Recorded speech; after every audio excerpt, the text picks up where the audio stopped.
Greetings everyone, I'm officially back on my own channel now. Do not adjust your YouTubes, and it's not an April Fool's joke. I am officially back now, hooray! This is basically the first of the Q&A videos that I will be doing every month at the end of, basically at the start of every month after everyone sends me their questions from my Patreon. Um, this is kind of just me answering questions in a free flow sort of style, so if this isn't quite your thing, no worries. I'll be getting to LP streams and other stuff soon, so I'm just starting out with this, getting out the backers. So let's see. Let's start out with Rob Arman X.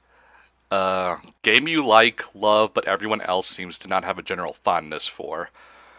I'm not sure if people don't have a general fondness for, but I remember as a kid having a lot of fun with the Snowboard Kids games on the N64. They're made by Atlas, which is kind of weird because they're not known for that anymore. So it's just kind of a weird situation where I don't think people hate it, but I know people don't talk about it at all. So it's one of those things I'm pretty familiar with and played a lot of as a kid, but most people I know just kind of haven't. So, I mean, if you manage to find an N64 card, I say give it a shot, but unfortunately, it's kind of obscure. So, yeah, it's finding them aren't too good, and ultimately, Atlas doesn't really release things for that series anymore. So, good luck with that. Next, we have Zihanorto. Uh, thanks, Kingdom Hearts. Biggest inspiration to get my interested in doing LPs. I must have copied that wrong. My bad. My biggest inspiration for doing LPs were guys like Chaka Conroy, Nintendo Capri Sun, and a few other guys I just happened to find on YouTube once I actually discovered YouTube was a thing back in like 2006, 2007 or so. This was way back in the day, and it's just one of those, I thought I could do it too. Maybe not as well, but I thought I could do it, so I figured, I like games. I like talking to people about games. I can do this, so apparently it's working out pretty well, all things considered. Not like super fantastic, but I'm doing pretty well, I guess. Let's see, a long question from Mark1246. Ryan, currently on a music block where I need to hear good music, and tired of hearing white trash music we hear today.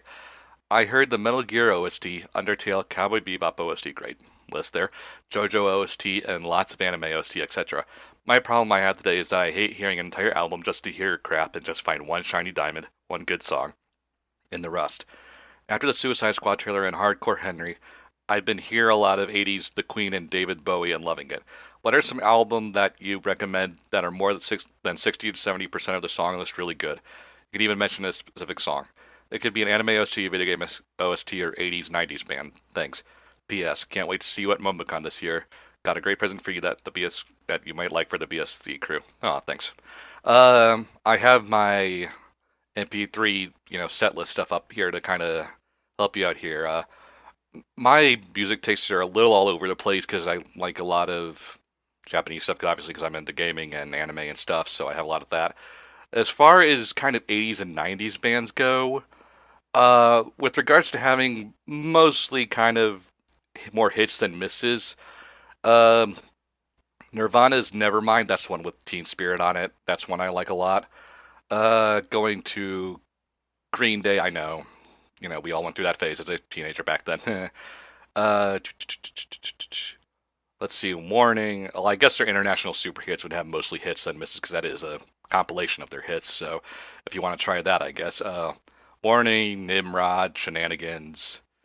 American Idiot is also pretty good, but yeah, most of their middle stuff is pretty good. That has more hits than misses. Let me see what else I have. You mentioned the Cowboy Bebop's OST.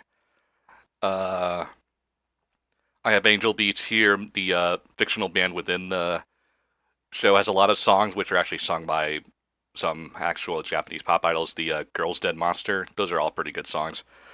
They repeat a bit depending on the album, so just be aware for that. Um, hmm.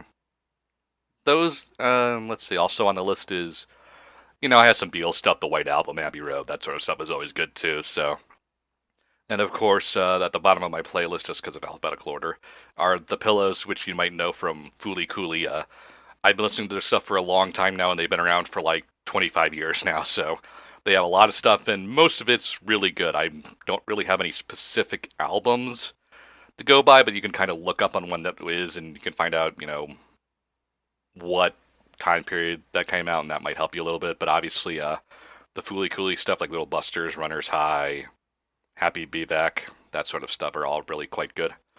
So those are the albums I would kind of recommend for you. Now, the last two questions of the ones I have are kind of the same thing, so thanks Jack Critelli and Joma.